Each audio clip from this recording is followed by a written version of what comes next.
Pimpolha, tu já pensou em como vai garantir a qualidade dos dados da tua pesquisa? Isso eu ainda não pensei muito. Pois bem, vou te encaminhar um guia prático sobre monitoramento e auditoria em pesquisa clínica. Leitura bacaninha para uma tarde chuvosa, não é? E aquele software que eu te falei para gerenciar os dados? Já tá sabendo usar? Software? Manual? Isso tá ficando cada vez mais complicado. Complicado ou não, tu vai conseguir. Hoje eu vou te ajudar explicando as medidas para redução de risco na tua pesquisa clínica, mesmo que tu me dê trabalho. Agora vamos lá que o tempo tá passando. Tempo ruge e a Sapucaí é grande. Eu sou a Adri Toigo e tu tá no canal Educação Física com Vinho. Produção, roda a vinheta? Na pesquisa com seres humanos, é crucial diminuir os riscos usando estratégias robustas, e isso se faz com um projeto de pesquisa bem planejado, calculando o tamanho da amostra, definindo claramente as hipóteses e os objetivos do estudo e identificando todas as variáveis envolvidas. Essas etapas são fundamentais para garantir a qualidade e a segurança da pesquisa na área da saúde. Bora para as estratégias? O pesquisador tem que garantir que, se alguma intervenção apresentar significativa superioridade sobre a outra ou sobre o controle, o estudo vai ser interrompido, oferecendo para todos os participantes os benefícios da melhor intervenção. Ah, não, sério? Óbvio! Imagina que tu descobre que tá no grupo controle e que o outro grupo melhorou muito na variável de desfecho e que tu ficou para trás. Se fosse comigo, eu ia querer cagar o pesquisador a pau. Por isso mesmo que, se o pesquisador identifica superioridade de uma intervenção, ela precisa ser oferecida para que todos os voluntários possam se beneficiar, independente do grupo. Por isso que é importante que o Comitê de Ética em Pesquisa, o CEP, monitore e avalie periodicamente o andamento do projeto de pesquisa, além do pesquisador analisar os dados e rodar a estatística para determinar os resultados parciais do estudo. Independente da inclusão do número de pacientes baseado no cálculo amostral, essa medida de redução de riscos tem que ser cumprida. Por outro lado, se for notado qualquer risco ou dano para os sujeitos de pesquisa, estando presente ou não no TCLE, o estudo deve ser suspenso. E aí, o que eu faço com a minha pesquisa? É responsabilidade dos pesquisadores avaliar sistematicamente os danos ocorridos, previstos ou não no termo de consentimento livre e esclarecido, o TCLE.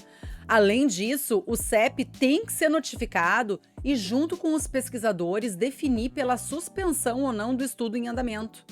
Por isso, minha querida Pimpolha, não duvida da lei de Murphy, que diz que tudo que pode dar errado vai dar, e planeja muito direitinho essa tua pesquisa.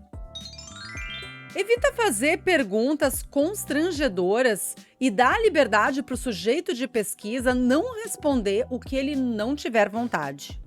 Não vai bagunçar os meus dados? O importante nesse item é sempre tentar minimizar desconfortos. Na medida do possível, a aplicação de questionários e o levantamento de informações sigilosas, seja com o voluntário do estudo ou com o responsável legal dele, devem ser feitos num local reservado. Por exemplo, tu não vai perguntar para uma mãe, no meio de uma sala lotada de gente, se ela usou drogas durante a gestação. Eu entendi a referência. Portanto, fica alerta para sinais verbais e não verbais de vergonha ou desconforto. Muitas vezes, por características do sujeito de pesquisa, como, por exemplo, menor poder aquisitivo, timidez ou até idade avançada, ele não vai te falar que está se sentindo desconfortável em participar do estudo. Além disso, outro exemplo é no ambiente hospitalar. O sujeito pode se sentir suscetível pelo fato de estar doente e depender do tratamento das equipes. E aí pode rolar aquela dúvida em responder o que está de fato sendo perguntado ou ficar quieto por medo de ser julgado, entendeu? Nesse sentido, é importante que os pesquisadores observem e estejam atentos à comunicação verbal e não verbal. Se na tua pesquisa tiver coleta de material biológico, tem que garantir que os dados vão ser usados só para aquilo que está sendo previsto no projeto e no TCLE. E se depois eu me der conta que dá para fazer outras associações que eu não tinha pensado antes? Afinal, os dados já foram coletados mesmo. Tá achando que pesquisa é bagunça? Achou errado, otário? Essa medida de risco é importante. Os pesquisadores até podem achar que podem extrapolar os dados para outro propósito sem que esse tenha sido aprovado pelo CEP. Qualquer alteração no protocolo do estudo que inclua ou exclua etapas deve ser comunicada para o CEP por meio de emendas. Só se essas novas medidas forem aprovadas é que dá para tocar adiante. Se tiver algum dano para o sujeito de pesquisa por causa dos riscos, sejam eles previstos ou não, é a instituição de origem da pesquisa que deve assumir a responsabilidade e dar assistência integral e arcar com o ônus da indenização. Os sujeitos de pesquisa devem ter a garantia de suporte assistencial caso sofram algum dano decorrente da intervenção da pesquisa. Essa informação deve aparecer descrita no TCLE. Se a coleta de dados for feita por uma equipe, os pesquisadores precisam ser treinados para garantir que os dados vão ser obtidos de maneira uniforme. Aliás, qual é o tipo de viés que decorre de uma coleta de dados não padronizada? Não sei. Então, depois olha esse vídeo que vai ficar indicado no card e na descrição, que eu te explico direitinho esses paranauês. Mas voltando, todos os membros da equipe que vão coletar dados devem ser habilitados e treinados para garantir que não vai ter discrepância nos resultados. Isso também minimiza os riscos de o participante ser submetido a questionamentos inapropriados. Tu quer dizer que isso evita que alguém da equipe de pesquisa dê uma de sem noção? Exatamente. Como eu já tinha dito antes, pesquisa não é bagunça. Portanto, a integridade dos documentos precisa ser assegurada evitando danos físicos, violações, cópias ou rasuras. Medidas de armazenamento, muitas vezes em armários fechados ou pastas identificadas numa sala adequada que pertence só ao grupo de pesquisa, são detalhes que garantem de forma mais efetiva a integridade dos dados. A gente já falou com mais detalhes sobre esse tipo de risco nesse vídeo que vai ficar no card e na descrição.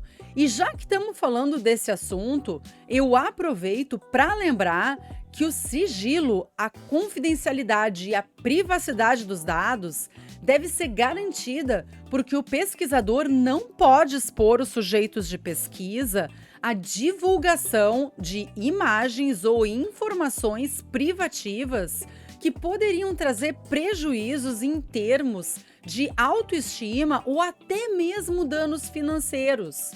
O ideal é restringir o acesso aos prontuários pelo tempo da coleta das informações específicas definidas no protocolo de pesquisa.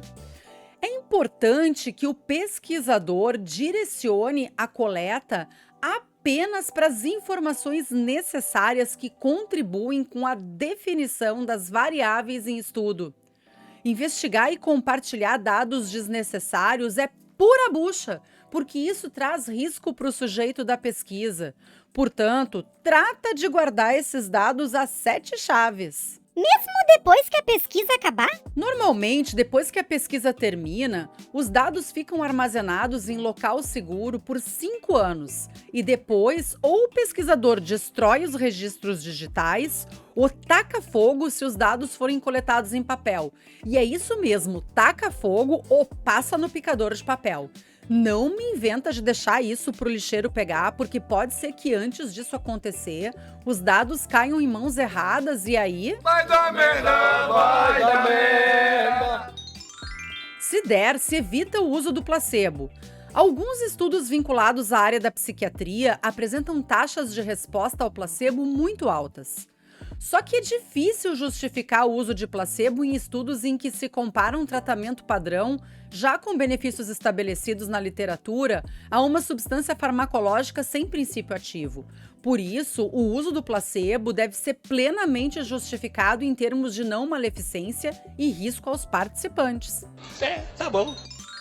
Os pesquisadores devem permitir que os sujeitos de pesquisa acessem as novas tecnologias, os tratamentos inovadores e os medicamentos recém-descobertos que estão sendo testados. Pode isso, Arnaldo? Pode! Os pesquisadores não podem limitar o acesso da população do estudo aos novos métodos que estão sendo integrados à assistência. O uso de tecnologia e das boas práticas em saúde prevêem cuidado e assistência integrais no cenário da pesquisa clínica. Precisa garantir que os valores socioculturais, morais, religiosos e espirituais dos indivíduos e das comunidades vão ser respeitados. Também já expliquei isso nesse vídeo que está no card e na descrição. Para minimizar os danos de qualquer origem, o pesquisador tem que estar ciente de que qualquer atitude preconceituosa pode acarretar consequências aos participantes da pesquisa. O respeito é bom e todo mundo gosta. Assegura o acesso aos resultados individuais e coletivos da pesquisa. Como assim? Mandar resultado de um por um? Isso é bem importante e deve estar claro no TCLE. Se tu não sabe o que colocar no TCLE, eu vou deixar um vídeo indicado no card e no box de descrição para tu aprender os detalhes sórdidos. Os voluntários da pesquisa têm o direito de visualizar todas as informações referentes à participação deles na pesquisa. Depois, trata de garantir o compartilhamento público dos resultados fidedignos aos que tu encontrou nos desfechos da pesquisa. Como assim? Tem gente que tem a cara de pau de falsear os resultados do estudo? Nunca duvida do que o ser humano é capaz, especialmente se o desfecho contrariar a hipótese do pesquisador. Tu também deve garantir que não tenha nenhum conflito de interesse entre os pesquisadores e os voluntários da pesquisa ou o financiador do estudo. O grande interesse da ciência é dividir com a comunidade acadêmica resultados verdadeiros. Toda essa produção de conhecimento deve seguir os aspectos éticos sem que haja interesses secundários que possam pôr em dúvida os resultados da pesquisa. Como assim? Não entendi. Vamos supor que eu desenvolvi um novo modelo de quadro de bicicleta que está prestes a ser lançado no mercado e contrato uma equipe para fazer uma pesquisa para provar que o meu quadro consegue ser X% mais eficiente do que os da concorrência, tipo forçando a barra mesmo. Ah, não, aí não. Isso é um exemplo de conflito de interesse. Outro ponto é que tem gente que força a barra porque não entende que o resultado ao contrário do que imaginava que ia acontecer também é resultado. Tá tudo bem em encontrar um resultado de pesquisa que contraria a hipótese original. Afinal, se o pesquisador já soubesse o resultado de antemão, seria um desperdício de tempo e de dinheiro fazer um estudo só para ter um resultado que ele já sabe qual é. É verdade. Resultado de pesquisa tem que ser divulgado. Não é para ficar na gaveta ou no computador do pesquisador. Outro ponto é que se um determinado estudo é feito numa comunidade e os resultados forem importantes para a melhora da qualidade de saúde dessa comunidade, é compromisso do pesquisador comunicar às autoridades responsáveis para que avaliem a possibilidade de benefícios futuros com medidas que já foram previamente testadas. E já aproveito para meter o dedo com força. Opa! Calma! Meter o dedo com força na ferida. As pesquisas precisam ser úteis para a comunidade e trazer benefícios e continuidade depois do fim do estudo. O que tem de pesquisa inútil nesse país é cada blá blá blá que puta merda. Agora chega de falar de riscos. No próximo vídeo, eu vou te falar sobre benefícios em pesquisa. Então, confere a tua inscrição nesse canal com o sininho ativado para receber a notificação quando eu postar esse conteúdo novo. Se tu quiser contribuir com o canal mandando um pix de qualquer valor ou um valeu demais, eu vou ficar muito feliz. Aliás, esse e-mail também é por onde tu pode me chamar se precisar de uma mentoria para o teu trabalho acadêmico. Te agradeço por ter ficado até o final do vídeo e te peço para deixar um joinha e um comentário para ajudar o engajamento, que pode ser um oi ou um emoji fofinho, que aí o YouTube espalha esses conhecimentos para outras pessoas que precisam entender melhor desses assuntos. Agora, se tu não gostou do vídeo, não tem problema. Compartilha ele com alguém que tu odeia, só pra trollar a pessoa. Tu ainda tá aqui comigo? Então fica só mais um pouquinho pra dar umas risadas das minhas cagadas durante a gravação. Hoje eu vou ficando por aqui. Um beijo da bruxa e até a próxima!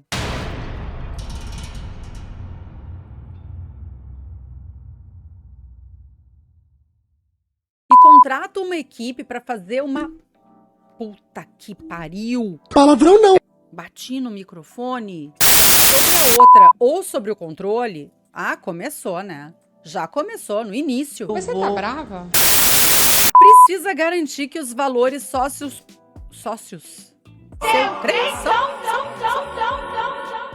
Agora qual é que o...